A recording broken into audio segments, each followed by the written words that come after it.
إن الحمد لله نحمده ونستعينه ونستغفره ونؤمن به ونتوكل عليه ونعوذ بالله من شرور أنفسنا ومن سيئات أعمالنا من يهده الله فلا مضل له ومن يضلل فلا هادي له وأشهد أن لا إله إلا الله وحده لا شريك له وأشهد أن محمدا عبده ورسوله أما بعد يا أيها الذين آمنوا اتقوا الله حق تقاته ولا تموتن إلا وأنتم مسلمون يا أيها الناس اتقوا ربكم الذي خلقكم من نفس واحدة وخلق منها زوجها وبث منهما رجالا كثيرا ونساء واتقوا الله الذي تساءلون به والأرحام إن الله كان عليكم رقيبا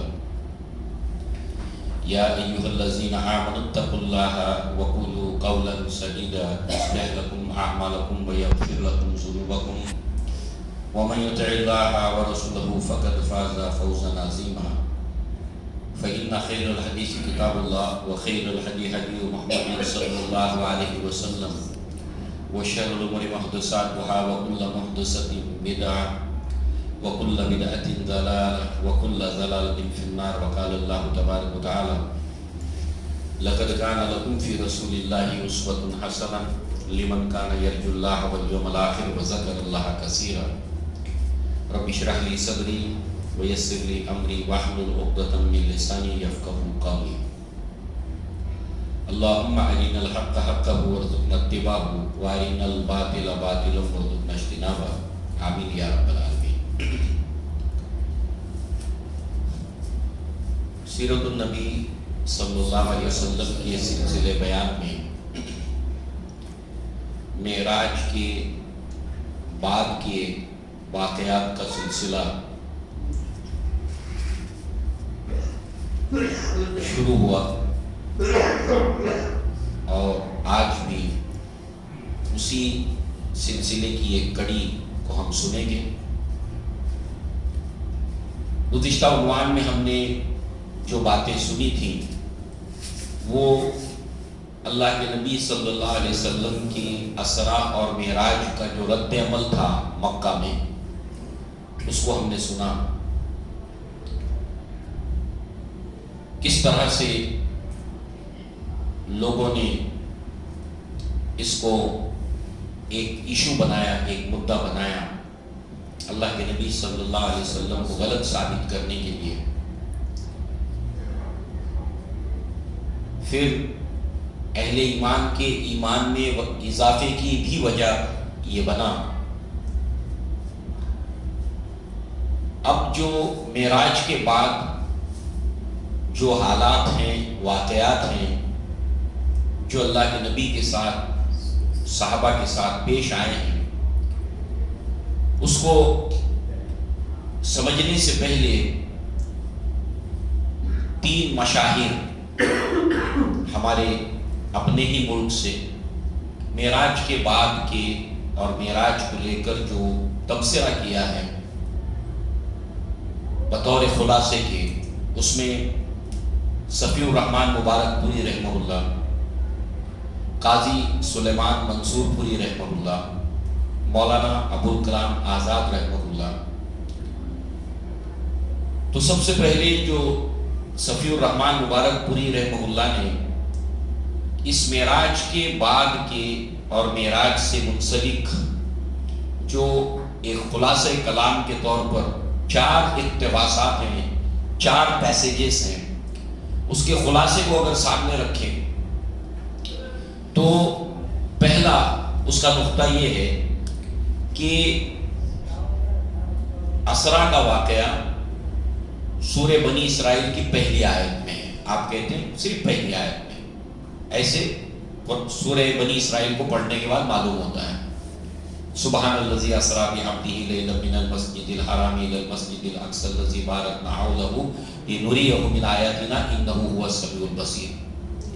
ایک آیت. اس کے بعد اس آیت کے بعد فوراً کلام کا رخ یہود کی طرف مڑ جاتا ہے, یہود کے تاریخ کی طرف, یہود کے جرائم کی طرف, انہوں نے جو کچھ کیا اس کی طرف عنوان مڑ جاتا ہے. کہتے قرآن تو اللہ تعالیٰ نے ہدایت کے لیے نازل کیا ہے، اور بظاہر یہ پہلی آیت کے ساتھ جو اگلا عنوان ہے وہ بے جوڑ معلوم ہوتا ہے، مگر دراصل یہ ہے کہ اس کا بڑا ہی گہرا اور لطیف تعلق کس طرح سے ہے کہ اب جو ہے وہ اس معراج کے واقعے کے بعد وہ وقت آ گیا ہے کہ یہود کی معزولی کا اعلان کر دیا گیا۔ اب یہ قوم معزول ہو گئی، وہ جو فضلتکم علی العالمین، تمام جہان پر جو فضیلت کا سلسلہ تھا وہ گویا کہ اب ختم ہو گیا۔ اس کا انڈیکیشن کیا ہے؟ اللہ تبارک و تعالی مکہ سے راست اپنے نبی صلی اللہ علیہ وسلم کو اسرا اور معراج کے سفر پر لے جا سکتا تھا۔ بیت المقدس لے جانے کا کیا معاملہ ہے؟ مسجد الحرام الی المسجد الاقصی دراصل بنی اسرائیل کا وہ مرکز تھا، سارے انبیاء یہاں پر آئے۔ گویا کہ اب یہ جو دونوں قبلتین ہیں، اب اس کی امامت کا منصب محمد رسول اللہ کو بنو اسماعیل کے اندر شفٹ کر دیا گیا، اس لیے اللہ مسجد حرام سے مسجد اقصی لے گئے، اور تمام انبیاء نے آپ کے پیچھے امامت میں نماز پڑھی۔ ان کی گویا کہ معزولی کا اعلان ہے۔ ابراہیم علیہ السلام کی دعا کو یاد کیجئے، جب سارے امتحانات کو انہوں نے کامیاب کیا، اللہ کی طرف سے آزمائے گئے جتنے بھی آزمائشیں تھیں، انہوں نے ان تمام آزمائشوں کے اندر کھرے اترے۔ وَإِذِ ابْتَلَىٰ إِبْرَاهِيمَ رَبُّهُ بِكَلِمَاتٍ فَأَتَمَّهُنَّ قَالَ إِنِّي جَاعِلُكَ لِلنَّاسِ إِمَامًا، کہ اب میں تمہیں تمام انسانوں کا امام بناؤں گا۔ تو ابراہیم علیہ السلام نے کہا وَقَالَ مِن ذُرِّيَّتِي، میری اولاد کو بھی، میری نسل کو بھی۔ اللہ تعالیٰ نے فرمایا لا ينال لعہد الظالمین، ظالموں کے ساتھ میرا عہد نہیں ہے۔ اب انہوں نے ظلم کی انتہا کر دی، اب اللہ نے ان کو امامت کے منصب سے معزول کر دیا۔ انتہا دیکھیے نا، یحییٰ علیہ السلام کا قتل کیا، زکریا علیہ السلام کا قتل کیا، عیسیٰ علیہ السلام کا انکار کیا، ان کے اوپر بہتان لگایا، ان کی والدہ کے اوپر الزام لگایا، حد کر دی انہوں نے۔ اب وہ اس لائق نہیں رہے کہ انسانوں کی امامت جو ہے وہ ان کے پاس ہے، معزول کر دیا اللہ تعالیٰ نے۔ گویا کہ اس لیے معراج کا جو واقعہ ہے، پہلی آیت کے بعد بنی اسرائیل کے جرائم کا، ان کے کرائم کا ذکر چلتا ہے، اور پھر اللہ تعالیٰ کے ان کے اوپر عذابات کا ذکر چلتا ہے۔ تو اس کے ساتھ ساتھ دوسری طرف مکہ کے قریش، سورہ بنی اسرائیل، مکہ کے قریش جو ہے وہ، ان کے لیے بھی یہاں پر ایک وارننگ آ گئی ہے۔ اس کا بھی ذکر سورہ بنی اسرائیل کے اندر ہے۔ دعوت کا ایک فیس اب ختم ہوا چاہتا ہے، ایک مرحلہ ختم ہو گیا، بہت جلد یہ پہلا مرحلہ اپنے انجام کو پہنچے گا، اور دعوت کا، اسلام کے نشر و اشاعت کا ایک دوسرا فیز شروع ہونے جا رہا ہے۔ اور اس لیے قریش کو وارننگ دی گئی، اسی سورہ بنی اسرائیل کے اندر آپ کو ملے گا، آیت نمبر 16 کے اندر، آیت نمبر 17 کے اندر۔ اس کے ساتھ ساتھ اب بہت جلد ہجرت ہوگی مدینہ کی طرف، تو وہاں پر اب ایک پیور مسلم سوسائٹی ہوگی کہ اب وہاں آپ کو اللہ کی عبادت کرنے سے کوئی روکے گا نہیں، آپ کا ہینڈ اپر ہوگا۔ یہود آپ کے ماتحت رہنے والے ہیں، مکہ کے اندر آپ نماز نہیں پڑھ سکتے، طواف نہیں کر سکتے، تبلیغ نہیں کر سکتے۔ قریش، کفاران قریش یہ سب کرنے نہیں دے رہے۔ اب ہجرت ہوگی مدینہ کے اندر، اللہ تعالیٰ نے ایک بیس اور ایک قوت اللہ تعالیٰ نے اپنے نبی صلی اللہ علیہ وسلم کو عطا کی۔ پھر اسی سورہ بنی اسرائیل کے اندر آیت نمبر 78 کے اندر اقیم الصلاۃ لدلوک الشمس الی غسق اللیل وقرآن الفجر، گویا کہ 5 وقتہ نماز کے تعلق سے جو معراج میں دی گئی تھی اس کا بھی ذکر سورہ بنی اسرائیل کے اندر۔ آیت 111 ہے سورہ بنی اسرائیل میں، اور یہ آیت نمبر 78 ہے، وہاں پر بھی یہ نماز جو تحفہ ملا اس کا ذکر 78 پہ آ رہا ہے. اور پھر آیت نمبر 80 کے اندر وہ دعا سکھائی گئی اپنے نبی صلی اللہ علیہ وسلم کو جو ہجرت کی ہے. آیت 111 میں 80 نمبر کی آیت، مگر ابھی بھی ہجرت کے تعلق سے باتیں جو ہے وہ اس کے اندر یہاں پر آئی ہیں. آیت نمبر 80 ربی ادخلنی مدخل صدق واخرجنی مخرج صدق واجعل لی من لدنک سلطانا نصیرا، مجھے سلطان پاور دے مجھے، اور مدینہ میں جا کے پاور ملا ہے. اس اعتبار سے اللہ نے اب پاور ملا، اب آپ کو اللہ کی عبادت کرنے میں آزادی ہے، پاور آپ کے پاس ہے. اور اس وقت جو ہے وہ آپ دیکھیے اللہ تعالیٰ نے سورہ بنی اسرائیل کے اندر آیت نمبر 22 سے لے کر 39 تک اب مسلم سماج اور مسلم سوسائٹی اور معاشرے کے لیے جو مبادی ہیں، اس کے جو بنیادیں ہیں کہ کس بنیاد پر تم مسلمان سوسائٹی کی تعمیر کرو گے. ایک مسلمان سوسائٹی ہوتی کیا ہے، اس کے اصول کیا ہیں، اس کے فنڈامنٹل آؤٹ لائنز کیا ہیں.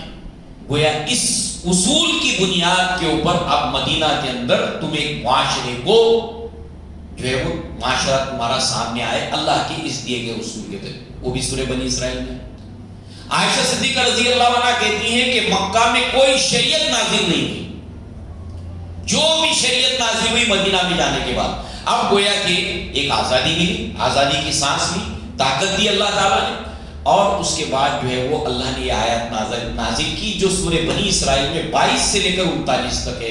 وَقَضَىٰ رَبُّكَ أَلَّا تَعْبُدُوا إِلَّا إِيَّاهُ وَبِالْوَالِدَيْنِ إِحْسَانًا إِمَّا يَبْلُغَنَّ عِندَكَ الْكِبَرَ أَحَدُهُمَا أَوْ كِلَاهُمَا وَلَا تَقُل لَّهُمَا أُفٍّ وَلَا تَنْهَرْهُمَا وَقُل لَّهُمَا قَوْلًا كَرِيمًا وَاخْفِضْ لَهُمَا جَنَاحَ الذُّلِّ مِنَ الرَّحْمَةِ وَقُل رَّبِّ ارْحَمْهُمَا كَمَا رَبَّيَانِي صَغِيرًا.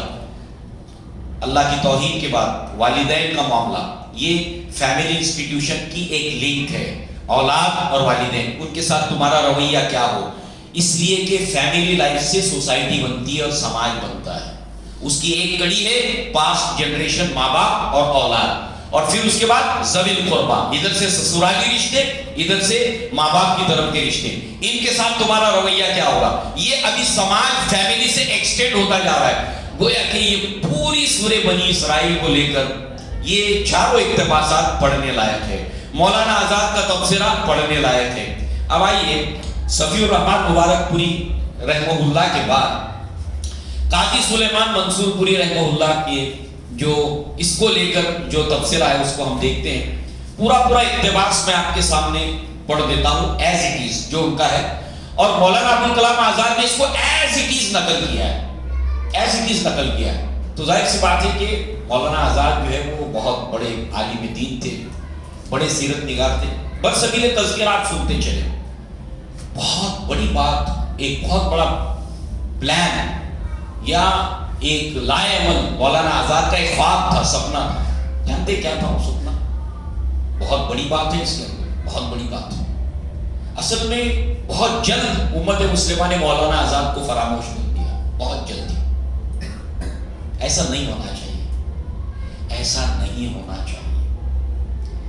مولانا آزاد نے ایک سپنا دیکھا تھا دارالارشاد کے نام سے.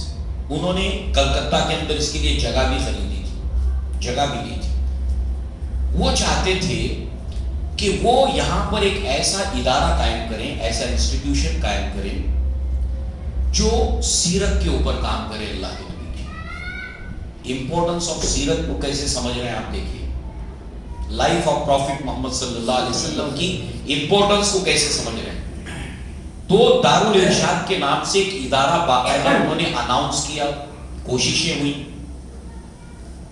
اور ان کا سپنا یہ تھا کہ میں پورے ہندوستان سے گرین نوجوانوں کو اکٹھا کروں، غیر معمولی ذہین بچے، شارپ، ہوشیار، ایسے ہوشیار بچوں کو جمع کر کے ان کی پوری لائف جو ہے وہ ان کو اچھی تنخواہیں، اچھا اسٹیفن وغیرہ دے کر ان کو صرف سیرت کے کام کے اوپر لگا دوں. وہ جانتے تھے اس کا فروٹ کیا ہے، اس کا ثمر کیا ہے. بہرحال بہت افسوس ہوتا ہے ہم اپنے اسلاف کو بہت جلد بلا لیتے ہیں. اب یہ کوئی ہمارے ملک سے باہر کے اسلاف نہیں ہیں، قاضی سلیمان منصور پوری رحمہ اللہ ہو، کہیں آپ کو ملتا ہے ذکر کہ آپ نے ایسے فرمایا ہے، آپ نے یہ کہا؟ کتنا بڑا کام آپ نے کیا ہے، کتنا بڑا کنٹریبیوشن آپ کا ہے، اور اس ملک کے کنٹراسٹ میں، اس ملک کے سیاق و سباق میں۔ مولانا ابوالکلام آزاد، فریڈم فائٹر، مجاہد آزادی، انہوں نے ہو بہو نقل کیا ہے۔ کہتے ہیں سید سلیمان مرحوم فرماتے ہیں عموماً سمجھا جاتا ہے کہ قرآن مجید میں معراج کا بیان سورہ بنی اسرائیل کی صرف ابتدائی 3-4 آیتوں میں ہے، لیکن ہم نے بنی اسرائیل کو شروع سے آخر تک بار بار پڑھا۔ قاضی سلیمان منصور پوری رحمہ اللہ کہتے ہیں میں نے اس کو بار بار پڑھا، اور اس اقتباس کو پڑھنے کے بعد یقین جانیے آپ، اللہ تعالیٰ قاضی سلیمان منصور پوری رحمہ اللہ کو جزائے خیر دے، اللہ تعالیٰ ان کی قبر کو نور سے بھرے، اللہ ان کے درجات کو بلند کرے۔ ان کے اس اقتباس کو پڑھنے کے بعد میرے لیے یہ ہوا کہ سورہ بنی اسرائیل سے میرا اٹریکشن اور بڑھ گیا۔ اب میرا جی چاہتا ہے کہ میں بھی اس کو اس اینگل سے بار بار پڑھوں جس اینگل سے قاضی سلیمان منصور پوری نے پڑھا ہے۔ یہ شوق انہوں نے پیدا کیا میرے اندر۔ یہ ایسے اس دنیا سے جانے کے بعد بھی ان کے ایسے ایسے کام ہیں، ہم کو ایسا نہیں کرنا چاہیے۔ اپنے بزرگوں سے، اپنے اسلاف سے، ان کی قربانیوں کو ہمیں اتنا جلدی فراموش نہیں کرنا چاہیے۔ بہرحال کہتے ہیں بار بار پڑھا اور ہر بار اس یقین کے ساتھ ختم کیا۔ سورہ بنی اسرائیل شروع کی، آیت نمبر 111۔ جب اس سورت کو میں نے ختم کیا اس یقین کے ساتھ کہ یہ پوری سورت معراج کے اسرار یعنی بھید اور راز، معراج کے اسرار اور حقائق، اس کی حقیقتیں، اس کے نتائج، اس کا آؤٹ پٹ، اس کی عبرتیں، اس کے اندر کیا کیا لیسنس ہیں، اور اس کے احکام، اس کے اعلانات سے بھرپور ہے، معمور ہے۔ ہم سمجھ رہے صرف ایک ہی آیت میں معراج کا ذکر ہے۔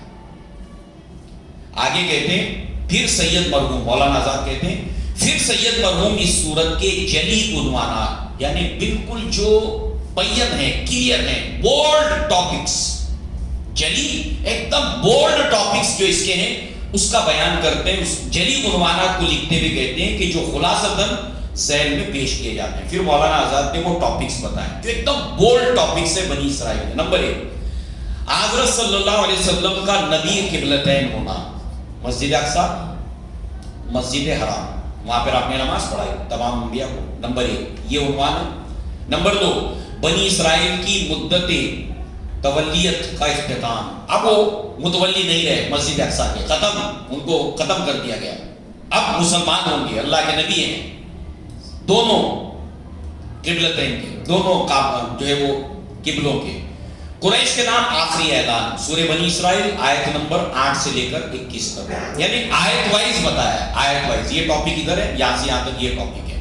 اس کے بعد معراج کے احکام وہ بتایا، معراج کے احکامات اور اس کی وصیتیں، سورہ بنی اسرائیل 22 سے لے کر 39۔ ہجرت اور عذاب، بنی اسرائیل کی آیت نمبر 57 سے لے کر 77 تک۔ نماز پنجگانہ کی فرضیت، سورہ بنی اسرائیل 78 نمبر کی آیت۔ ہجرت کی دعا، آیت نمبر 80 ہے، یہاں پر 79 دیا، اصل میں آیت نمبر 80 ہے۔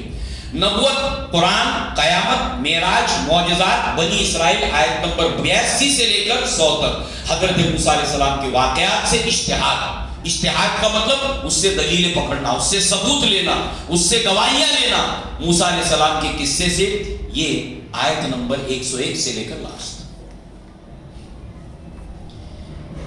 یہ سورہ بنی اسرائیل ہے کہ گویا کہ معراج کا سب جو آؤٹ پٹ آگے پیچھے کا ہے وہ گویا اس کے اندر جو ہے وہ معمول بھرا ہوا ہے، یہ سورت اسی سے بھری ہے۔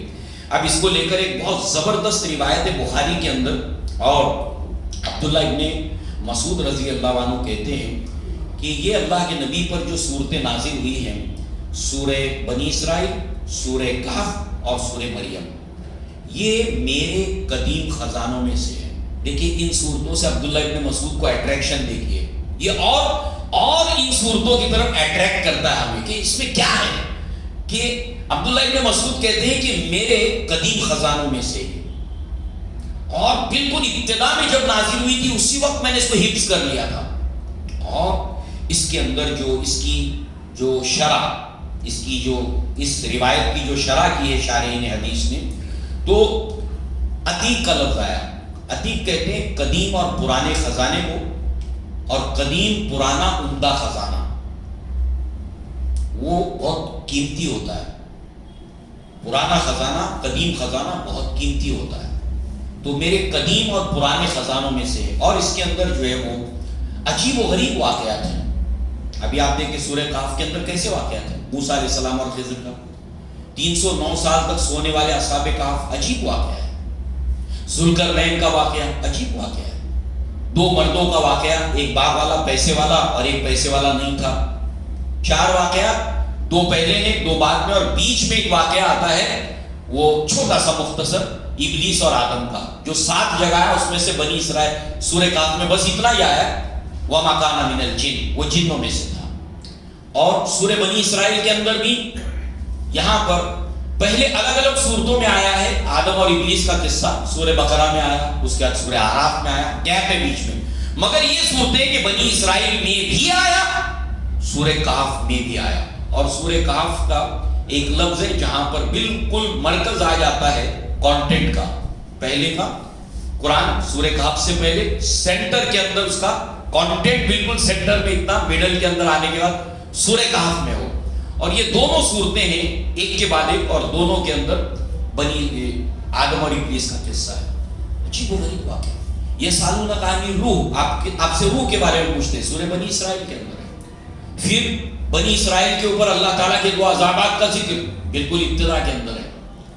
تو بڑا اٹریکٹ کرتی ہے انسان کو یہ تینوں صورت. اور سورہ مریم کا پھر کیا کہنا، رحمت کا ذکر ہے، کافا یا عین صاد، ذکر رحمت ربک عبدہ زکریا. اس میں واحد صورت ہے پورے قرآن میں، 114 صورتوں میں واحد صورت ہے پورے قرآن میں. اللہ کا نام رحمان 56 مرتبہ آیا، اور صرف سورہ مریم میں صرف 16 مرتبہ آیا. اور شروعات ہوتی ہے ذکر رحمت، یہ نبی ہم اپنی رحمت کا ذکر کر رہے ہیں، اور رحمان رحمان رحمان رحمان 16 آتا ہے. اللہ اکبر. یہاں پر بھی غیر معمولی واقعہ ہے. عیسیٰ علیہ السلام ماں کی گود میں پکار اٹھتے ہیں، سورہ مریم. زکریا علیہ السلام دعا مانگتے ہیں، اللہ میں بوڑھا ہو گیا ہوں، ہڈیاں بوسیدہ، بال سفید، بیوی بانج. اللہ نے خوشخبری دی یحییٰ کی. ابراہیم علیہ السلام ان کے ابا کا قصہ، موسیٰ علیہ السلام ہارون کا قصہ. عبداللہ ابن مسعود کہتے ہیں کہ یہ میرے پرانے خزانوں میں سے ہے، میں نے اسی وقت اس کو حفظ کیا تھا. اس کے اندر جو کچھ بھی واقعات، عبرتیں اور نصیحتیں بہت ہی پرکشش، بہت پرکشش. بہرحال سورہ بنی اسرائیل کے حوالے سے کہ ہم نے تینوں ریفرنسز دیکھے، صفی الرحمان مبارک پوری، مولانا عبدالکلام آزاد، قاضی سلیمان منصور پوری رحمہ اللہ. اب آئیے آگے بڑھتے ہیں. سورہ یہ سورہ معراج کے بعد 11 سال ادھر ہیں معراج سے پہلے، اور معراج کے بعد 11 سال آگے ہیں. قرآن میں کانٹینٹ مڈل پہ آ جاتا ہے. سورہ کہف میں آدھا ادھر ہے آدھا ادھر ہے. کیا جتنا سوچے اتنا کم ہے. اللہ کی کتاب پر ایمان بڑھ جاتا ہے، نبی کی نبوت اور رسالت پر ایمان بڑھ جاتا ہے. کیا بات ہے. لہذا یہاں پر معراج کے بعد، معراج سے پہلے حج کے موسم میں 6 لوگ آئے تھے، یاد کیجئے، مدینہ سے. اللہ کے نبی ہر ایک کے پاس جا جا کر اسلام کا پیغام دے رہے تھے، اور اپنی دعوت میں ایک جملہ ضرور کہتے تھے آپ. یہ وقت تھا کیا، علی رجل یحملونی الی قومہ، کیا تم لوگوں میں کوئی ایسا آدمی ہے جو مجھے اپنے ساتھ لے جائے، مکہ سے مجھے ساتھ لے جائے. اللہ کے نبی نے یہ آفر کئی لوگوں کو دیا، مگر نصیبہ کس کا کھلا، مدینہ والوں کا. کئیوں کو کہا اللہ کے نبی نے، مگر نصیب کس کا کھلا، مدینہ والوں کا. لہذا جو ہے وہ کون ہے جو مجھے لے جائے گا. فَإِنَّ قُرَيْشًا قَدْ مَنْعُونِي أَنْ أُبَلِّغَ كَلَامَ رَبِّي، اس لیے کہ قریش مجھے اللہ کا پیغام پہنچانے نہیں دیتے، رکاوٹیں ڈال رہے ہیں، روڑا ڈال رہے ہیں، اللہ کا پیغام مجھے نہیں پہنچانے دے رہے ہیں. لہذا اس وقت جو ہے وہ ایک ٹینٹ کے اندر حج، جب کنکریاں مارنے کا رکن پورا ہونے کے بعد، وہ عقبہ گھاٹی ہے وہاں پر، ادھر سناٹا ہوتا ہے. ویرانہ ہو جاتا ہے۔ آج بھی اگر آپ دیکھیں شیطان کو کنکریاں مارنے کا عمل ختم ہو جانے کے بعد حاجی لوگ ٹھہرے ہوئے ہوتے ہیں، مگر یہ علاقہ تھوڑا سناٹا ہو جاتا ہے۔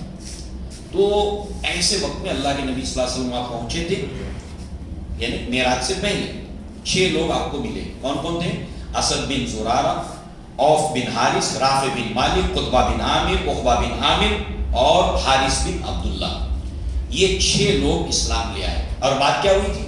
بات یہ ہوئی تھی کہ وہ سب ایک دوسرے کو ایسے آنکھوں میں دیکھنے لگے، کننکھیوں سے، یعنی گویا کچھ اپنی آنکھوں سے ایک دوسرے سے بات کر رہے تھے۔ بات کیا کر رہے تھے؟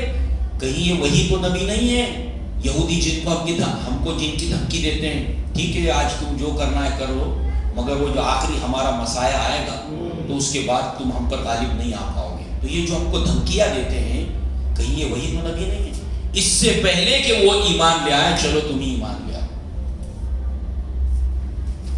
یعنی عیسیٰ علیہ السلام نے بڑی پیاری بات کہی ہے یہود کے لیے، وہ یہ ہے کہ تمہاری مثال ایسی ہے کہ پوری رات منڈیر کے اوپر، ٹیرس کے اوپر کھڑے ہو کر انتظار کرتی رہی، دولہا آئے گا، دولہا آئے گا، دیکھیں گے دولہا کیسا ہے، دولہا آئے گا، انتظار کرتی رہی، اور جب صبح میں دولہا آیا تو اس سے پہلے سو گئی۔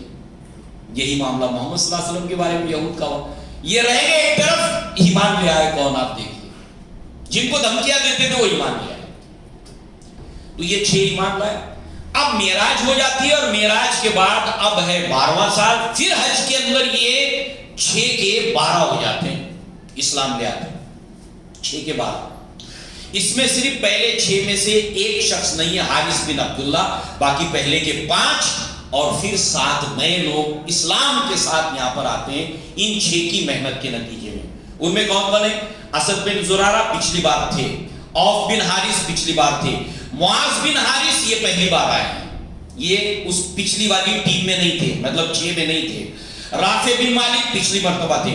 ذکوان بن عبد قیس، ذکوان یہ وہ صحابی ہیں جو قرآن کو دیکھ کر پڑھتے تھے، ہے نا، قرآن مجید کو نماز میں دیکھ کر پڑھنے کا جو ثبوت ہے اسی صحابی سے، ذکوان رضی اللہ عنہ۔ اور یہی صحابی عورتوں کی امامت بھی کرتے تھے، یعنی کہ جب باجماعت عورتیں نماز پڑھتی تو یہ صحابی قرآن مجید کو دیکھ کر پڑھتے تھے، جو ہے وہ یاد نہیں تھا۔ تو یعنی کبھی کبھی ایسا ہوتا ہے کہ کوئی انسان زیادہ لمبا قرآن پڑھنا چاہتا ہے نا، مگر اس کو یاد نہیں ہے، اب وہی 10 صورتیں یاد ہے، مگر دل تو چاہتا ہے کہ نماز میں بڑی بڑی صورتیں پڑھوں، اب وہ کیا کرے گا؟ تو دیکھ کے قرآن پڑھ سکتے ہیں، یہ شریعت سے ثابت ہے اور ایسا پڑھنا کوئی غلط نہیں ہے۔ لہذا اس کی یہ صحابی ذکوان رضی اللہ عنہ، عبادہ بن صامت رضی اللہ عنہ، یہ بھی پہلے نہیں تھے 6 میں۔ ابو عبد الرحمن یزید بن سالبہ رضی اللہ عنہ، عقبہ بن عامر یہ پہلی بار تھے، قطبہ بن عامر پہلی بار تھے، یزید رضی اللہ عنہ، ابو الحیثم مالک رضی اللہ عنہ، اویم بن سعدہ رضی اللہ عنہ۔ ان 12 میں سے 2 قبیلے اوس سے ہیں اور باقی 10 کے 10 جو ہے وہ خزرج سے ہیں۔ 2 بڑے قبیلے تھے انصار کے، اوس اور خزرج، اس میں سے 10 لوگ خزرج قبیلے سے اور 2 اوس قبیلے سے ہیں۔ اب یہاں پر یہ 12 لوگوں کی بیعت ہوتی ہے، یہ لوگ بیعت کرتے ہیں اللہ کے نبی صلی اللہ علیہ وسلم سے۔ وہ بیعت کے الفاظ احادیث کی کتب کے اندر موجود ہیں، اور اس کے راوی عبادہ بن صامت رضی اللہ عنہ ہیں جو ان 12 میں ہیں۔ وہ اس کے راوی کہتے ہیں، عبادہ بن صامت رضی اللہ، بخاری میں اور مسلم متفق علیہ روایت ہے کہ کون سے الفاظ کے اوپر بیعت کی گئی تھی، ورڈز کیا تھے اس کے۔ بیعت تو سمجھتے ہیں نا، اللہ کے نبی صلی اللہ علیہ وسلم مرد ہوتے تھے، اللہ کے نبی کے ہاتھ میں ہاتھ دے کر کچھ ورڈز ہوتے تھے وہ کہتے تھے اور پرومس کرتے تھے کہ ہم یہ کریں گے، اس کو بیعت کہتے ہیں۔ الگ الگ وقتوں میں اللہ کے نبی نے بیعت کی صحابہ کرام سے، اور یہاں پر جو ہے آپ دیکھیے یہ بیعت کے اندر الفاظ کیا ہیں۔ تعالو، اللہ کے نبی نے فرمایا آؤ، اب یہ 12 لوگ ہیں، ٹینٹ میں بیعت ہو رہی ہے معراج کے بعد۔ تعالو بایونی، تم میرے ہاتھ پر بیعت کرو۔ اللہ کس بات کے اوپر؟ اللہ تشرکو باللہ شیئا، تم اللہ کے ساتھ میں ذرہ برابر بھی شرک نہیں کرو گے، نمبر 1۔ نمبر 2، ولا تسرکو، چوری نہیں کرو گے، بیعت کرو، اللہ کے نبی کے ہاتھ میں ہاتھ دے رہے، چوری نہیں کریں گے۔ نمبر 2، ولا تزنوا، زنا نہیں کرو گے۔ نمبر 3، تھوڑی دیر کے لیے سوچئے، چشم تصور سے. یہ الفاظ ہیں. تو ہم مسلمانوں سے بھی یہی مطالبہ ہوتا نا, اللہ کے نبی سے بیعت کرتے تھے, زنا نہیں کریں گے, چوری نہیں کریں گے, شرک نہیں کریں گے, آگے جتنی باتیں آ رہی ہیں. تو کیا مطلب آج ہم کو کیا پرمیشن ہے اس کا؟ اسی بات پر اللہ کے نبی بھی ہم سے بیعت لیتے. تو کیا ہم یہ کام کرنے چاہیے؟ جب بھی کوئی ایسی بات ذہن میں آئے تو اس حدیث کو سامنے لانا چاہیے, متفق علیہ. اگر میں نے اللہ کے نبی کے ہاتھ میں ہاتھ دیا ہوتا تو یہ کام میں کرتا. اپنے آپ سے پوچھنا چاہیے میں کرتا کام. وَلَا تَزْنُوا, زنا نہیں کرو گے. وَلَا تَقْتُلُوا أَوْلَادَكُمْ, اپنی اولاد کو قتل نہیں کرو گے. وَلَا تَعْتُوا بِبُهْتَانٍ تَفْتَرُونَهُ بَيْنَ أَيْدِيكُمْ وَأَرْجُلِكُمْ, اور اپنے پاؤں اور ہاتھوں کے درمیان سے بہتان گھڑ کر نہیں لاؤ گے. وَلَا تَعْصُونِي فِي مَعْرُوفٍ, اور معروف کے اندر میری نافرمانی نہیں کرو گے, میری اطاعت کرو گے. معروف کے اندر میرے حکم کے خلاف نہیں جاؤ گے. فَمَنْ وَقْفَ مِنْكُمْ فَأَجْرُهُ عَلَى اللَّهِ, تم میں سے جو کوئی ان تمام کے تمام بیعت کی کنڈیشنز کو فلفل کرے گا, اس کا وفا کرے گا, اس کا پالن کرے گا, مرتے دم تک اس کا پابند رہے گا, اللہ تعالیٰ کے پاس اس کے لیے اجر ہے, اللہ کے پاس اس کے لیے ثواب ہے. وَمَنْ أَصَابَ مِنْ ذَلِكَ شَيْئًا, اور اگر کوئی اس عہد کو توڑے, اس میثاق کو توڑے, اس بیعت کے الفاظ کو توڑے, تو فَعُوقِبَ بِهِ فِي الدُّنْيَا فَهُوَ لَهُ كَفَّارَةٌ, تو اللہ تعالیٰ دنیا میں اگر اس کو عذاب دے گا تو اس کا کفارہ ہو جائے گا. وَمَنْ أَصَابَ مِنْ ذَلِكَ شَيْئًا فَسَتَرَهُ اللَّهُ فَأَمْرُهُ إِلَى اللَّهِ إِنْ شَاءَ عَاقَبَهُ وَإِنْ شَاءَ عَفَا عَنْهُ, اور اگر اللہ نے اس کو دنیا میں نہیں پکڑا, اس نے اس کنڈیشن کو فلفل نہیں کیا, نبی سے وعدہ کر کے بیعت کر کے بھی توڑ دیا, تو اللہ نے اگر دنیا میں اس کی پکڑ نہیں کی تو آخرت میں یہ معاملہ اللہ کے سپرد ہے, یہ میٹر اللہ کے سپرد ہے. اللہ تعالیٰ چاہے گا تو اس کو سزا دے دے گا, اللہ تعالیٰ چاہے گا تو اس کے اوپر پردہ ڈالے گا. معاملہ اللہ کے ہاتھ میں ہے, یہ ہے. اور پھر اس کے بعد آپ دیکھیے, یہی وہ الفاظ ہیں کہ مدینہ جانے کے بعد مردوں سے اللہ کے نبی نے جو بیعت لی ہے اس کے الفاظ الگ الگ جگہ پر الگ الگ ملتے ہیں, مگر یہ بیعت کے الفاظ بعد میں مشہور ہو گئے بیعت النساء, عورتوں کی بیعت. اللہ کے نبی نے فتح مکہ کے بعد عورتوں سے بھی بیعت لی, مگر عائشہ صدیقہ رضی اللہ عنہا کہتی ہیں اللہ کے نبی نے کبھی کسی نامحرم عورت کو ٹچ بھی نہیں کیا, کبھی نہیں چھوا. مگر آپ دیکھیے کچھ لوگ بڑے لہک لہک کر قصے سناتے ہیں, رونگٹے کھڑے ہو جاتے ہیں. فضائل اعمال کے اندر درود کے فضائل میں یہ قصہ موجود ہے, اور لوگ پڑھ پڑھ کر سناتے درود کے فضائل کے اندر کتنی بڑی اللہ کے نبی صلی اللہ علیہ وسلم کے اوپر بہتان باندھتے ہیں, رونگٹے کھڑے ہو جاتے ہیں. اللہ کے نبی نے کبھی کسی نامحرم عورت کو ٹچ نہیں کیا. اس میں کہتے ہیں کہ ایک لڑکا تھا نوجوان, اس کی ماں مر گئی اور اس کی لاش کالی پڑتی جا رہی تھی, کالی پڑتی جا رہی, کالی پڑتی جا رہی اس کی لاش. تو اب یہ کثرت سے درود پڑتا تھا. اس کی برکت ایسی ہوئی کہ اللہ کے نبی صلی اللہ علیہ وسلم کا ہاتھ جو ہے وہ نکلتا ہے قبر سے, یا وہ خواب میں دیکھتا ہے, جو بھی ہے. اللہ کے نبی صلی اللہ علیہ وسلم نے معاذ اللہ اعوذ باللہ من الشیطان الرجیم, اللہ تعالیٰ کی پناہ, کہ اللہ کے نبی نے اس عورت کے پیٹ کے اوپر ہاتھ پھیرا تو وہ سیاہ جو رنگ تھا وہ ختم ہو گیا, اور پھر وہ ایسے چیز ہو. اتنی بڑی گستاخی. آج ان کے علماء ان کے اوپر پابندی لگانے کے اوپر آمادہ ہو گئے ہیں. اتنی بکواس وہ سماج کے اندر پھیلاتے ہیں, کچھ لحاظ کرنے کو تیار نہیں ہے. اللہ تعالیٰ ان کو دین کی سمجھ عطا فرمائے. پھر یہ بیعت النساء کے نام سے مشہور ہو گئی, معروف ہو گئی. تو فتح مکہ کے بعد اللہ کے نبی انہی الفاظ کے ساتھ کچھ اضافی الفاظ بھی ہے, جیسے وہ ماتم نہیں کریں گی, عورتیں ماتم نہیں کریں گی, نوحہ نہیں کریں گی, سینہ کو بھی نہیں کریں گی, بال نہیں کھولیں گی. ان سب باتوں پر عورتیں عہد و پیما کرتی تھیں. عورتیں سوچیں, خواتین سوچیں, جیسے مردوں نے کہ یہ ہم نے مثال کیا گھر میں کوئی میت ہو جائے، بیٹے کی، شوہر کی، باپ کی، تو ایک مسلمان عورت کو کیسے رہنا چاہیے؟ غم تو ہے اس کو، درد تو ہے اس کو، دکھ تو ہے اس کو، مگر آنسو چاہے جتنے بہائے، مگر ایسا کوئی شور شغب، ماتم اور نازیبا کلمات اپنی زبان پر لانے سے اپنے آپ کو بہت بچائے۔ یہی صبر کا وقت ہے۔ بعد میں تو صبر آ جائے گا، بعد میں تم عید بھی مناؤ گی، بعد میں تم نیا کپڑا بھی پہنو گی، بعد میں تم 2 سال کے بعد شوہر کے انتقال کے ولیمہ میں بھی جاؤ گی، زیورات پہن کر جاؤ گی، رنگین کپڑے بھی پہنو گی، لوگوں سے خوشی خوشی ملو گی بھی، مگر وہ جو میت کے وقت میں تمہیں ثواب کا ایک موقع تھا، تم نے اس کو مس کر دیا، اس کو مس کر دیا۔ اس لیے ہمیشہ یہ الفاظ دھیان میں رکھنا، ماتم نہیں کریں گی، نوحہ نہیں کریں گی، بالوں کو نوچے گی نہیں، گالوں پہ تپاچے نہیں لگائیں گی، اور پھر آخرت میں معراج میں آپ نے دیکھا ان عورتوں کو اللہ کے نبی صلی اللہ علیہ وسلم نے بتایا آخرت میں عذاب جو ہونے والا ہے معراج میں، ہم سن چکے ہیں۔ تو بہرحال یہ بیعت ہوگی۔ اب ان 12 افراد نے اللہ کے نبی صلی اللہ علیہ وسلم سے ریکویسٹ کی کہ اللہ کے نبی صلی اللہ علیہ وسلم کوئی اسلام کا جاننے والا، قرآن کا جاننے والا ہمارے ساتھ بھیج دیجئے تاکہ وہ وہاں پر یہ پیغام بھی پہنچائے اور جو اسلام میں آئے ان کو سکھائے بھی۔ اللہ کے نبی صلی اللہ علیہ وسلم نے جس صحابی کا انتخاب کیا، مصعب ابن عمیر رضی اللہ عنہ، this is the selection of محمد رسول اللہ صلی اللہ علیہ وسلم۔ اب جب اللہ کے نبی کسی کو سیلیکٹ کرتے ہیں تو ہم کو غور کرنا چاہیے، why؟ کیوں؟ ان کو کیوں؟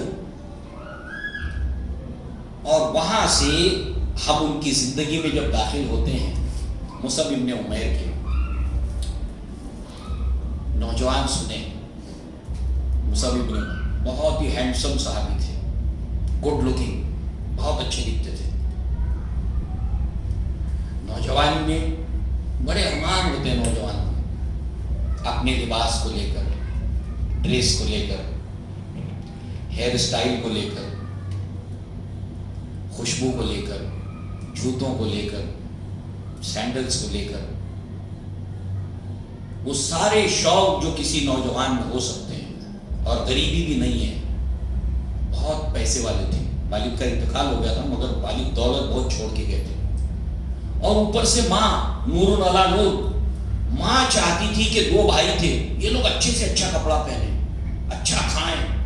اس ماں کو بہت اچھا لگتا تھا جب ان کے بچے اچھے اچھے کپڑے پہنتے تھے، 200 درہم کا ایک ڈریس پہنتے تھے، 200 درہم کا، اچھے اچھے کپڑے، خوش پوشاک، بڑے شوقین تھے۔ پھر خاص جوتی، اللہ کے نبی صلی اللہ علیہ وسلم نے حضرمی جوتی جو سب سے مہنگی اور برانڈڈ تھی اس وقت، حضرمی جوتی شام سے آتی تھی، مہنگی جوتی سب سے جو برانڈڈ ہوتی تھی وہ پہنتے تھے۔ خوشبو ایک سے بڑھ کر ایک خوشبو لگاتی ہے کہ اگر جو ہے وہ مصعب ابن عمیر کہیں نہیں ہے مگر خوشبو اگر معیاری آ رہی ہے تو سب بولتے تھے یہاں سے مصعب گزرا ہے، خوشبو بتا رہی ہے مصعب یہاں سے گزرا ہے۔ پھر ہیئر اسٹائل، بال بھی بہت شوق سے رکھتے تھے۔ اللہ کے نبی نے خود کہا اتنا خوش پوشاک میں نے مکہ میں کسی کو دیکھا نہیں ہے، اتنے خوبصورت بال میں نے کسی کے نہیں دیکھے۔ آپ نے ان کی خوشحالی کے دور کے بارے میں بتایا، اور اس کے بعد اللہ کے نبی صلی اللہ علیہ وسلم کیا کہتے ہیں بتایا۔ اللہ کے نبی صلی اللہ علیہ وسلم کہتے ہیں ایک مرتبہ مدینہ کے اندر مصعب ابن عمیر جب سامنے سے گزرے تو اللہ کے نبی کی آنکھوں میں آنسو آ گئے مصعب ابن عمیر کو دیکھ کر۔ اللہ کے نبی رونے لگے کیونکہ ان کی پچھلی زندگی اللہ کے نبی نے دیکھی تھی، اور جب وہ اسلام لائے ہیں تو گھر والوں نے ان کو ساری دولت سے، وہ قیمتی کپڑوں سے، سب سے بے دخل کر دیا، گھر سے نکال باہر کر دیا۔ اب چونکہ جو آدمی خوشحال رہا ہے ان کی جو اسکن تھی کھال وہ ادھڑتی تھی ایسے جیسے سانپ کی کیچلی ہوتی ہے، یعنی اسلام کی خاطر خوشحالی سے جب اس حالت میں انسان آتا ہے، چونکہ جو آدمی صرف خوشحالی دیکھا ہو اس کو اچانک اگر یہ تکلیف آ جائے تو وہ اس کا پورا باڈی، اس کا پورا جسم اس سے افیکٹ ہو جاتا، متاثر ہوتا. اس کو نہیں پتا ہے تکلیف کیا ہوتی ہے، دھوپ کیا ہوتی ہے، بھوک کیا ہوتی ہے، نہیں پتا ہوتا ہے. اور ان کا لباس کیا رہا پھر؟ کمبل، اور نصف پنڈلی تک وہ کمبل جس کو انہوں نے ببول کے کانٹے سے باندھا ہوا تھا، اور یہ آستین تھا چمڑے کا. یہ ڈریس تھا. اللہ کے نبی کے سامنے سے گزرے تو اللہ کے نبی دیکھ کے رونے لگے. اللہ کے نبی صلی اللہ علیہ وسلم نے فرمایا الحمدللہ، اللہ کا شکر ہے کہ یہ دنیا اپنے اندر رہنے والوں میں کی حالت بدلتی رہتی ہے. دیکھیے ہماری اپنی زندگی آپ دیکھیے، تشکیل و تدوین فن میں جو بھی حفیظ کا حصہ ہے، نصف صدی کا قصہ ہے، 2-4 برس کی بات نہیں. اپنے اندر رہنے والوں کی زندگیوں کو بدلتی رہتی ہے دنیا. یہ موسم ہے، میں نے ان کو دیکھا ہے. اور جوتوں کا ذکر کیا، ان کے بالوں کا ذکر کیا، ان کے لباس کا ذکر کیا. پھر اللہ کے نبی کہتے ہیں نیکی کی خواہش نے اس نوجوان کے اندر، اس ینگسٹر کے اندر نیکی کی خواہش اور اللہ اور اس کے رسول کی محبت نے اس کی زندگی میں اتنی بڑی تبدیلی لائی ہے. لہذا جو ہے وہ یہ سب کچھ اسلام کی محبت میں ہے، اللہ کے نبی کی محبت میں ہے. ہمارے نوجوانوں کے لیے اس میں بہت بڑی عبرت، بہت بڑی نصیحت ہے. کس کو چنا اللہ کے نبی نے؟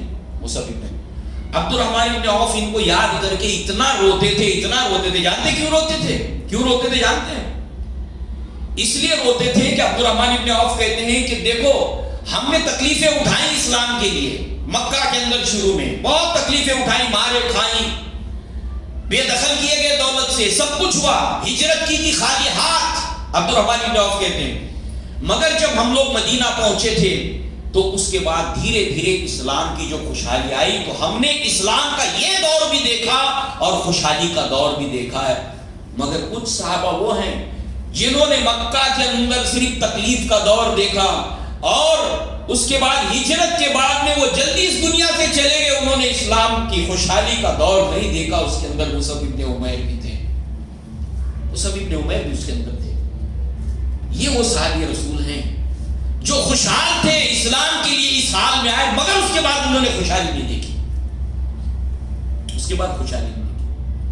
اللہ کے نبی صلی اللہ علیہ وسلم نے ان کا انتخاب کیا اور ان کو بھیجا میرے مصعب کو لے جاؤ. مصعب کو لے گئے.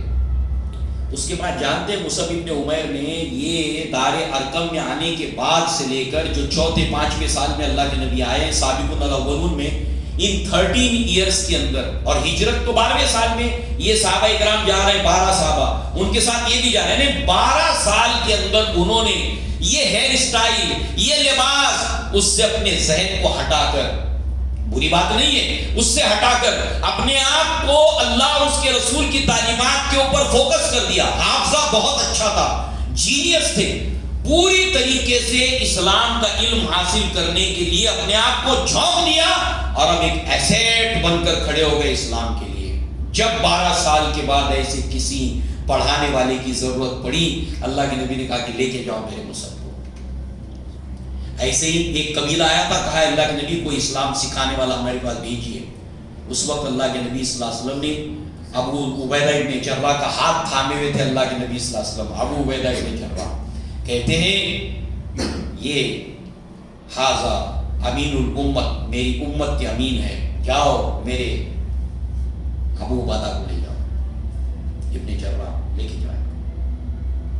یعنی اسلام کے لیے اپنے آپ کو ایسیٹ بنانا. کیا سبق ملتا ہے صحابہ کی زندگی سے؟ ہم اسلام کو کچھ دینے والے بنے، مسلمانوں کو کچھ دینے والے بنے، اللہ کی راہ میں ایثار قربانی کرنے والے بنے. لہذا جو ہے وہ مصعب بن عمیر اب جو ہے وہ جاتے ہیں ان 12 کے ساتھ، 12 جمع 13.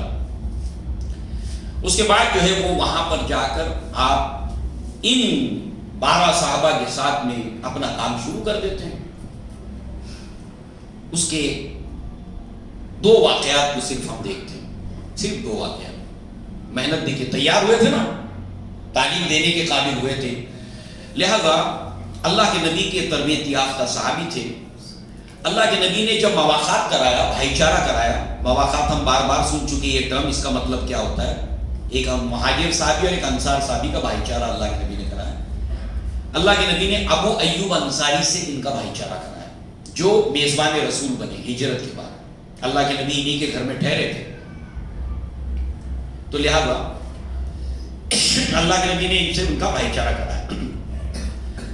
انہوں نے دعوت و تبلیغ کے اندر جو ہے وہ تھوڑی سی مثالیں ملتی ہیں مگر یونیک ہے، یونیک مثالیں، یعنی بہت کچھ مصعب ابن عمیر سے سیکھنے کا ہمیں چانس ملتا ہے، موقع ملتا ہے کہ انہوں نے کس طریقے سے ایک سال میں بہت زبردست رزلٹ دیا ہے، بہت زبردست رزلٹ دیا ہے۔ تو وہ تبلیغ جو کرتے تھے، اس کے اوپر جو علماء نے جو لکھا ہے، آیت نمبر 125 ہے سورہ نحل، اس میں اللہ نے فرمایا ادعو الی ربی سبیل، ادعو الی ربی کیا ہے؟ ادعو الی سبیل ربی بالحکمت والموعظۃ الحسنۃ وجادلہم باللتی ہی احسن۔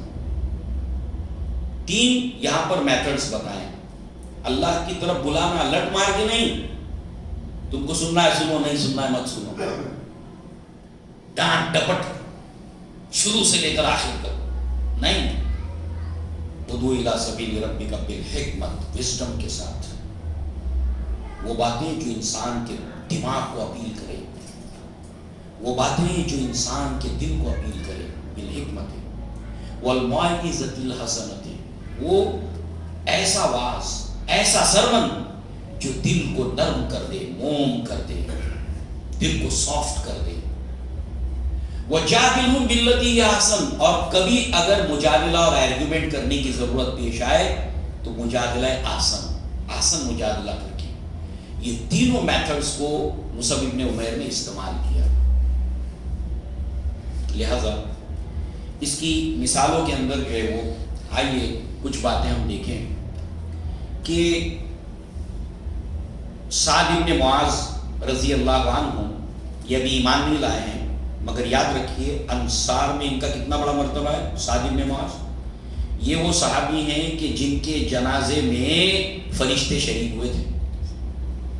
صحابہ نے کہا اللہ کے نبی ہم نے جو ہے وہ بہت ہلکا تھا جنازہ، پتہ ہی نہیں کہ کوئی ہے جنازے میں۔ کہا کیوں نہ ہو، کیونکہ جو ہے وہ سعد ابن معاذ کے جنازے کو جو ہے فرشتے تھامے ہوئے، تو وزنی نہیں لگ رہا تھا۔ بہت بڑا مرتبہ ہے ان صحابی کو، بہت بڑا مرتبہ۔ ہم سیرت میں پڑھیں گے ان کے ایسے انٹرسٹنگ واقعات آئیں گے نا انشاءاللہ، بہت زبردست واقعات ہیں۔ یہود چونکہ یہ مدینہ میں اوس اور خزرج میں سے بڑے سردار تھے، بہت بڑے سردار تھے۔ جیسے آپ یہ سمجھیے مثال کے طور پر کہ مکہ کے اندر جو ابو بکر ہے نا، مکی صحابہ، ایسے مدینہ کے اندر سعد ابن معاذ ہے، بہت بڑے لیڈر تھے، اور مکہ کے لوگ، مدینہ کے لوگ بہت مانتے تھے۔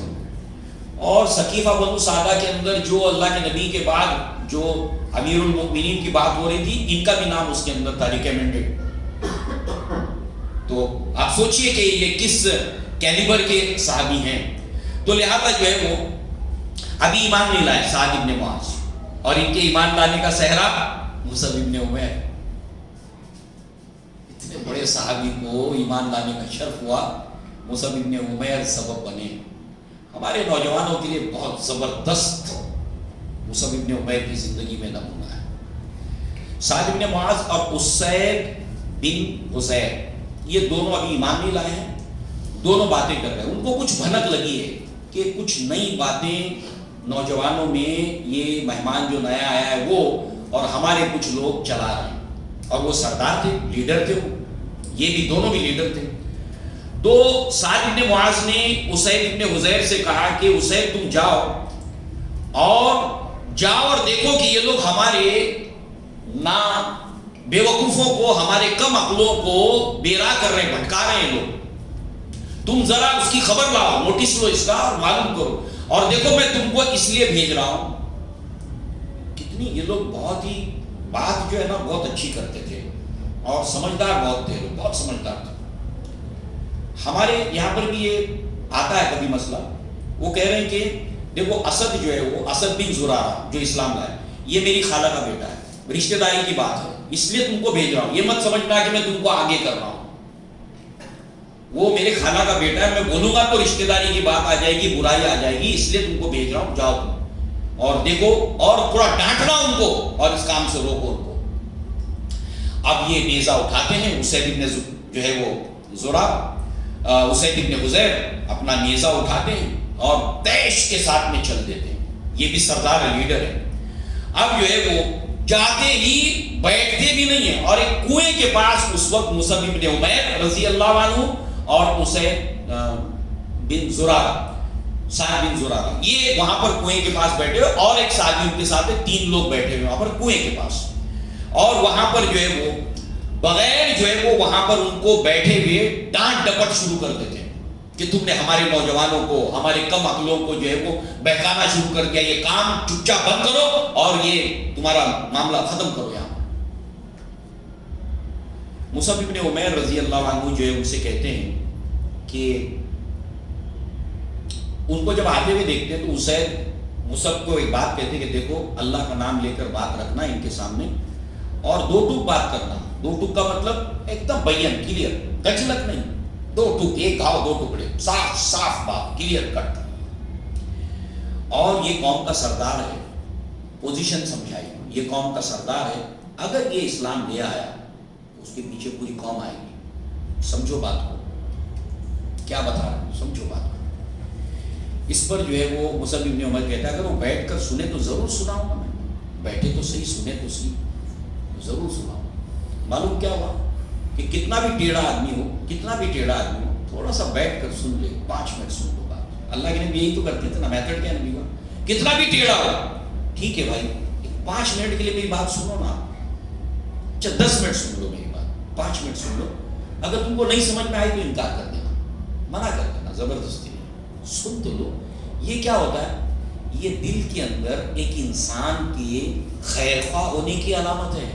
لٹ مارنا نہیں، سننا ہے سنو، نہیں سننا ہے مت سنو، میں سنا کر تمہارے اوپر احسان کر رہا ہوں. یہ سوچ اور یہ انٹینشن جو ہے وہ ٹھیک نہیں ہے. اللہ ایک کو ہدایت اگر دے دے، حضرت علی کو اللہ کے نبی نے فرمایا کہ وہ سرخوٹوں سے افضل ہے، اگر ایک آدمی بھی تمہاری وجہ سے ہدایت پا جائے، سیدھے راستے کے اوپر آ جائے، تو ہمدردی ہونی چاہیے. جو صحابہ کا طریقہ ہے، جو صحابہ کا منہج ہے، جو اللہ کے نبی کا منہج ہے، لہذا جو ہے وہ اس کے بعد جو ہے وہ اگر بیٹھے تو سناؤں گا. اب اس کے بعد جو ہے وہ انہوں نے جب ڈانٹ ڈپٹ وغیرہ ان کی ہو گئی تو مصعب ابن عمیر نے کہا کہ آپ بیٹھ جائیے، میری بات سنیے، اگر آپ کو نہیں سمجھ میں آئی تو آپ انکار کر دینا. تو یہ کہتے ہیں کہ ہاں یہ تم نے بات بالکل مناسب اور انصاف کی بات کہی ہے. وہ نیزہ گاڑا انہوں نے زمین پر، بیٹھ گئے کنویں کے پاس. اب یہاں پر ان کے سامنے مصعب ابن عمیر نے اللہ اس کے رسول کی جو بھی باتیں تھی، قرآن کی آیتیں تھی، حکمت کے ساتھ میں رکھی. اب ان کے دل میں بات اتر گئی تو اسید جو ہے وہ اس وقت ان کے چہرے کو آبزرو کر رہے، صحابہ کا طریقہ دیکھ لیا، ایک بات کر رہے مصعب ابن عمیر اور اسید ابن حضیر، سعد ابن زرارہ، وہ ان کے چہرے کو دیکھ رہے، ان کے چہرے کو آبزرو کر رہے. میں نے دیکھا ان کا چہرہ جو بدل رہا تھا تو وہ چہرہ بتا رہا تھا کہ یہ اسلام میں داخل ہو جائیں گے، اور ویسے ہی ہوا. انہوں نے کہا کہ اس بات کو قبول کرنے کے لیے کیا کرنا پڑتا ہے، تو کہا کہ پہلے جاؤ آپ غسل کر لو. انہوں نے غسل کیا، پھر آدھا کی نماز بھی پڑھی، اسلام میں داخل ہو گئے. اس کے بعد وہ کہتے ہیں کہ دیکھو میں اپنے پیچھے ایک بہت بڑے سردار کو چھوڑ کے آیا ہوں، یعنی سعد بن معاذ. اگر اس نے تمہاری بات مان لی نا تو سمجھ لو کہ مدینہ میں پیچھے ہٹے گا کوئی نہیں پیچھے رہے گا. لہذا میں جا رہا ہوں، اب تو دھیان میں رکھنا. سعد بن معاذ اب یہ پہنچتے وہاں پر، تو وہاں پر جب پہنچنے کے بعد میں سعد بن معاذ ان کو جب آتے ہوئے دیکھتے ہیں، وہ لوگوں کے ساتھ بیٹھے ہوئے ہوتے ہیں، تو کہتے ہیں کہ اسید جو چہرہ لے کر گیا تھا، فیس ریڈنگ بہت زبردست ہوتا تھا ان لوگوں کا، بہت شارپ قوم تھی. اچھا اللہ نے ان کو منتخب کیا نا، اللہ کا انتخاب ہے، بہت یونیک تھے وہ لوگ، بہت ایک دم الگ تھے. یعنی اللہ نے باقی انسانوں کو ریجیکٹ کر کے ان کو سلیکٹ کر لیا تھا، آخری نبوت کے لیے، مخالفت کرنے کے لیے بھی، حمایت کرنے کے لیے بھی. مخالفت پہ اترے گردن کٹوا دی، حمایت پہ اترے گردن کٹوا دی. ایسے ہی لوگ چاہیے ہوتے ہیں، واللہ ایسے ہی لوگ چاہیے ہوتے ہیں. یہی مزاج چاہیے تھا آخری نبوت اور رسالت کی.